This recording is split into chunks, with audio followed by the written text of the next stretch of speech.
வணக்கம். இன்றைய இந்த கலந்துரையாடலுக்கு உங்களை வரவேற்கிறோம்.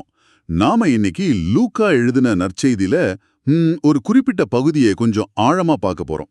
அதாவது அதிகாரம் 12 வசனங்கள் 39லிருந்து 48 வரைக்கும். இயேசு தம்முடைய சீஷர்கள் கிட்ட பேசினது இது. எப்பவுமே தயாரா ஆயத்தமா இருக்கிறத பத்தி. ஆனா இந்த ஆயத்தம் அப்படின்னொன்னே ஏதோ பரீட்சைக்கு பயப்படுற மாதிரி நினைக்க வேண்டாம். இது ஒரு பயமுறுத்துற செய்தி இல்ல. உண்மையில விழிப்புணர்வோட விசுவாசமா வாழறதுக்கு ஒரு அழைப்பு, அன்போட செய்யறது. இதுக்கு நம்ம ஆதாரம் லூக்கா 12 39-48 தான். அதுல உள்ள சிந்தனைகள் தான். நம்ம நோக்கம் என்னன்னா, பயத்தால இல்லாம அன்பினால உந்தப்பட்டு கடவுள் கொடுத்த பொறுப்புகளுக்கு, அதாவது நல்ல உக்கிரானக்காரர்களா எப்படி இருக்கிறதுன்னு புரிஞ்சுக்கிறது தான். நீங்களே யோசிச்சு பாருங்களேன், திடீர்னு ஒரு விருந்தாளி வராங்க, இல்ல படிக்காத ஒரு பரீட்சை வருதுன்னா ஒரு சின்ன திகைப்பு இருக்கும்ல. இங்க இயேசு அதை விட முக்கியமான ஒரு எதிர்பாராத நிகழ்வை பத்தி பேசுறார், மனுஷகுமாரனோட வருகை. ஆனா அதை எப்படி சந்திக்கிறது? அதான் சுவாரஸ்யம். சரி, இயேசு இதை விளக்க 2 படங்களை யூஸ் பண்றாரு. முதல்ல ஒரு திருடன் சொல்றாரு. திருடன் எந்த நேரத்துல வருவான்னு வீட்டு எஜமானுக்கு தெரிஞ்சிருந்தா அவன் கண்ணும் கருத்துமா இருந்து வீட்டை உடைக்க விட மாட்டான்ல. ஆமா, திருடன் சொல்லிட்டு வரமாட்டான் இல்லையா? அதேதான். ரெண்டாவது, தன் ஊழியர்கள் என்ன செய்யறாங்கன்னு பார்க்க சற்றும் எதிர்பாராத நேரத்துல திரும்பி வர்ற ஒரு எஜமான். ரெண்டுலயுமே அந்த எதிர்பாராத தன்மை, அன்பிரடிக்டபிலிட்டி, அதுதான் முக்கியம். கரெக்ட். அதனால இயேசுவோட நேரடி அறிவுரை, நீங்களும் ஆயத்தமாயிருங்க, ஏன்னா நீங்க நினைக்காத நேரத்துல மனுஷகுமாரன் வருவார். இது வெறும் வார்னிங் மாதிரி தெரியலாம், ஆனா இது ஒரு வாழ்க்கை முறைக்கான அழைப்பு. அப்புறம் பார்த்துக்கலாம் அப்படின்ற எண்ணத்துக்கு இடமில்லை. இப்போ இங்கேதான் பேதுரு வழக்கம் போல ஒரு கேள்வி கேட்கிறார். ஒருவேளை அவர் யோசிக்கிருப்பார், இது எங்களுக்கு மட்டுமா அப்படின்னு. அதான் கேட்கிறார், ஆண்டவரே, இந்த ஓமைய எங்களுக்காக மட்டும் சொல்றியா இல்ல எல்லாருக்குமாகவா? நல்ல கேள்வி. நம்மளும் அப்படித்தானே யோசிப்போம், இது எனக்கு பொருந்துமான்னு. ஆமா, ஆனா இயேசு ஆம் இல்லன்னு நேரடியா பதில் சொல்லல. அதுக்கு பதிலா அந்த கேள்விய இன்னும் கொஞ்சம் விரிவுபடுத்துறார். இன்னொரு ஓமைய சொல்றார், உக்ரானுக்காரன் பத்தின உவமை. ஓஹோ, அந்த ஸ்டூவர்ட். ஆமா, உக்ரானுக்காரன்னா யாரு? எஜமானால ஒரு பொறுப்புக்கு நியமிக்கப்பட்டவன். இந்த ஓமையில எஜமா இல்லாத நேரத்துல மத்த வேலைக்காரங்களுக்கு கரெக்ட் டைமுக்கு சாப்பாட்டு படி கொடுக்கற பொறுப்பு அவன்கிட்ட இருக்கு. அவன் எப்படி இருக்கணும்? உண்மையும் விவேகமும் உள்ள உக்ரானுக்காரனா இருக்கணும். அப்போ இது அப்போஸ்தலர்களுக்கு மட்டும் இல்லையா? அதுதான் விஷயமே. இயேசுவோட பதில் அதையும் தாண்டி போகுது. யாருக்கெல்லாம் ஏதோ ஒரு பொறுப்பு இருக்கோ, அது உங்க திறமையா இருக்கலாம், உங்க குடும்பம், உங்க நேரம், உங்க அறிவு, எதுவா வேணா இருக்கலாம். அவங்க எல்லாருக்குமே இது பொருந்தும். சொல்லப்போனா நாம எல்லாருமே ஏதோ ஒரு விதத்துல கடவுளால நம்பி ஒப்படைக்கப்பட்ட உக்ரானக்காரங்கள் தான். இது பெரிய பொறுப்பு இல்லையா? ஆமா, நிஜமாவே. அந்த உக்ரானக்காரன் உவமை அது ரொம்ப ஆழமானது. இயேசு அதுல 2 வகை உக்ரானக்காரங்களை சொல்றார். இது நம்மள நாமே செக் பண்ணிக்க யூஸ்ஃபுல்லா இருக்கு. முதல்ல அந்த உண்மையுள்ள விவேகமுள்ள ஊழியன். எஜமான் திரும்பி வரும்போது அவன் செய்ய வேண்டிய வேலையை செஞ்சுக்கிட்டு இருப்பான். எஜமான் பாக்குறாரா இல்லையான்னு அவன் கவலைப்படல. ஆமா, அவனுக்கு என்ன பரிசு? எஜமான் அவனை தன் ஆஸ்திகள் எல்லாத்துக்கும் தலைவனா வைப்பான். இதுல கவனிக்க வேண்டியது, உண்மையான விசுவாசங்கிறது அது மற்றவங்க பார்க்காதப்பவும் வெளிப்படும். அந்த அமைதியான நேரத்துல தான் நம்ம உண்மை சொரூபம் தெரியும். சரிதான், கைத்தட்டலுக்காக இல்லாம செய்யறது. கரெக்ட். சரி, இப்ப அடுத்த வகை ஊழியன். இது கொஞ்சம் யோசிக்க வேண்டிய பகுதி. அவன் என்ன நினைக்கிறான்? ஏன் எஜமான் வர லேட்டா ஆகும் அப்படின்னு மனசுக்குள்ள சொல்லிக்கிறான். இதுதான் டேஞ்சரஸான ஆரம்பம். ஆமா, ஏன்னா இந்த எண்ணம் வந்த உடனே அவனோட செயல் மாறுது. அவன் மத்த வேலைக்காரங்களை அடிக்க ஆரம்பிக்கிறான். அட கொடுமைய. உண்டு குடிச்சு வெறிக்கிறான். பொறுப்ப மறந்து சுயநலமா கண்ட்ரோல் இல்லாம வாழ ஆரம்பிக்கிறான். இது வெறும் சோம்பேறித்தனமா இல்ல அதுக்கு மேலையா? அதுதான் கேள்வி.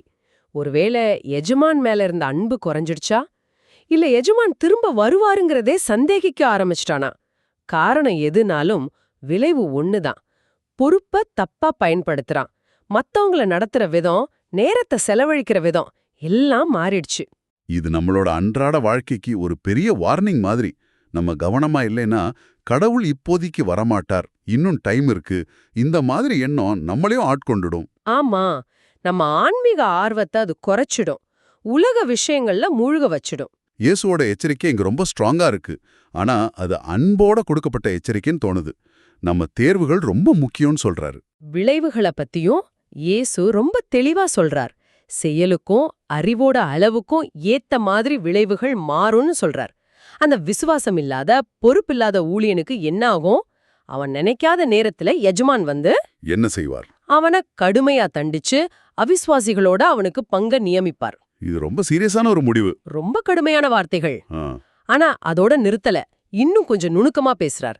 தன் எஜமானுடைய சித்தத்தை அறிந்தும் ஆயத்தமா இராமலும் அவனுடைய சித்தத்தின்படி செய்யாமலும் இருந்த ஊழியக்காரன் அநேக அடிகள் அடிக்கப்படுவான். ஓஹோ, அப்போ தெரிஞ்சும் செய்யாம இருந்தா தண்டனை அதிகமா? ஆமா, பொறுப்பு அதிகம், அலட்சியமா இருந்தா விளைவும் அதிகம். அதே சமயம் அறியாமல் தண்டனைக்குரிய காரியங்களை செய்தவனும் சில அடிகள் அடிக்கப்படுவான். அறியாம கணக்கில் எடுத்துக்கப்படுது. இது கடவுளோட நீதிய காட்டுது. அவர் எல்லாரையும் ஒரே மாதிரி பார்க்கல. இதிலிருந்து வர்ற மையமான கொள்கை இதுதான். எவன்ட்ட அதிகமா ஒப்புவிக்கப்பட்டதோ அவன்ட்ட அதிகமா கேட்கப்படும், எவன்ட்ட அதிகமா ஒப்படைக்கப்பட்டதோ அவன்ட்ட அதிகமா தேவைப்படும். இது ரொம்ப இன்ட்ரெஸ்டிங்கான கருத்து. இது தண்டனைய பத்தி மட்டும் இல்ல, பொறுப்பை பத்தி. உங்களுக்கு நிறைய வாய்ப்பு, திறமை, அறிவு இருந்தா உங்ககிட்ட இருந்து நிறைய பொறுப்புணர்வு எதிர்பார்க்கப்படுது. ஆமா, இன்னைக்கு உலகத்துல கூட இது பொருந்தும். அதிகாரம், செல்வாக்கு இருக்கிறவங்களுக்கு சமூக பொறுப்பு அதிகம். சரிதான். இது பயமுறுத்துறதுக்காக இல்ல, நம்ம பொறுப்பை உணர்த்துறதுக்காக சொல்லப்பட்டது. உண்மைதான். ஆனா இந்த அதிகமா ஒப்புவிக்கப்பட்டது அதிகமா கேட்கப்படும் அப்படிங்கிறது சிலருக்கு ஒரு பாரமா தோணலாம். ஐயோ, எனக்கு இவ்வளவு இருக்கே, நான் சரியா யூஸ் பண்ணலைன்னா என்ன ஆகுமோ, அந்த பயம் வர வாய்ப்பு இருக்கு. ஆனா இயேசுவோட நோக்கம் அதுவா இருக்குமா? பயமுறுத்துறதா? இல்லைன்னு தான் நினைக்கிறேன். நீங்க சொல்றது சரி. அவர் பயமுறுத்துறத விட நம்மள விழிக்க வைக்க தான் விரும்புறார். இந்த ஆயத்தம்ங்கிறது பரீட்சைக்கு பயந்து படிக்கிற மாதிரி இல்ல. எப்படி நாம நேசிக்கிற ஒருத்தர் வீட்டுக்கு வர்றாங்கன்னா அவருக்காக அன்போட வீட்டை தயார் செய்வோமோ அந்த மாதிரி ஒரு மனநிலை. ஆமா, அந்த அன்பும் மரியாதையும் தான் முக்கியம். ஆமா, அந்த எஜமான் மேல இருக்கிற அன்பு தான் நம்மள தயாரா வைக்கணும். தண்டனையோட பயம் இல்ல. நாம ஒவ்வொரு நாளையும் ஒரு பரிசா பார்க்கணும். கடவுள் கொடுத்த இந்த நாள், இந்த வாய்ப்பு, இது எப்படி யூஸ் பண்றோம்? அவருடைய வருகை எப்ப வேணா இருக்கலாங்கிற உணர்வோட, ஆனா பயத்தோட இல்லாம ஒரு எதிர்பார்ப்போட, அன்போட வாழணும். நான் ரெடின்னு சொல்றது வெறும் வார்த்தை இல்ல, அது நம்ம லைஃப் ஸ்டைலா மாறணும். அந்த ஆயத்தம் அன்பிலிருந்து, நன்றியிலிருந்து வரணும். மிகச்சரியா சொன்னீங்க. இது வெறும் தியோரியா இல்லாம நம்ம டெய்லி லைஃப்ல எப்படி இதை கொண்டு வரது, இதுதான் உண்மையான சேலஞ்ச். சில யோசனைகளை சொல்லலாமா? கண்டிப்பா சொல்லுங்க. காரியம் செய்யறதுக்கு முன்னாடி அன்றாட வாழ்க்கையில வர சின்ன பொறுப்புகள்ல, சோதனைகள்ல எப்படி நடந்துக்கிறோம்? ஒரு ஜபம் சொல்றது, யாருக்காவது ஹெல்ப் பண்றது, ஒரு வேலைய நேர்மையா செய்யறது, இதுதான் நம்ம உக்ரானத்துவத்தோட பேஸ்மெண்ட். ஆமா, கொஞ்சத்துல உண்மையா இருந்தவன் கதை மாதிரி. அதேதான். ரெண்டாவது, அந்த தப்பான ஊழியன் மாதிரி இல்லாம ஆன்மீக சோம்பல் நம்மள பிடிக்காம பாத்துக்கிறது. அந்த எஜமான் வர லேட்டாவும் எண்ணம். ஆமா, அது மெதுவா நம்ம ஆர்வத்தை குறைச்சிடும். ஒரு மந்த நிலை, சரி பாத்துக்கலாம்ங்கிற மென்டாலிட்டி ரொம்ப ஆபத்து. நம்ம இருதயத்தை, நம்ம ஆவிய எப்பவும் அலர்ட்டா ஆர்வமா வச்சுக்கிறது ஒரு தொடர்ச்சியான முயற்சி. ஒரு தோட்டத்தை பராமரிக்கிற மாதிரி. சரிதான், களைகள் வராம பாத்துக்கணும். மூணாவது, கடவுள் கொடுத்த வரம், திறமை, வாய்ப்பு இதெல்லாம் நமக்காக மட்டும் இல்லாம பொறுப்பா கையாள்றது. இது நேரடியா அந்த அதிகமா ஒப்புவைக்கப்பட்டது கொள்கையோட சேருது. நம்மகிட்ட இருக்கிற டேலண்ட், இன்ஃப்ளூயன்ஸ், டைம் இதெல்லாம் மத்தவங்களுக்கு ஆசீர்வாதமா இருக்கா? இல்ல சுயநலத்துக்காக பூட்டி வச்சிருக்கோமா? நல்ல கேள்வி. இது நம்மள நாமமே நேர்மையா கேட்க வேண்டிய கேள்வி. நம்ம உக்ரானத்துவம் இங்கதான் டெஸ்ட் ஆறுது. நாலாவதா நீங்க என்ன சொல்வீங்க? நாலாவது, ஏனோ தானோன்னு வாழாம ஒரு நோக்கத்தோட வாழ்றது.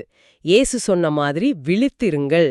அதாவது போகிற போக்குல இல்லாம. ஆமா, நம்ம வாழ்க்கை எதையோக்கி போகுதுன்னு ஒரு தெளிவு வேணும். நம்ம டைம் எங்க போகுது, நம்ம எனர்ஜி எதுக்கு யூஸ் ஆகுது, ஒவ்வொரு நாளையும் கடவுள் கொடுத்த சான்ஸா பார்த்து ஒரு பர்பஸோட, கவனத்தோட வாழணும். அதுதான் விழித்திருக்கிற நிலை.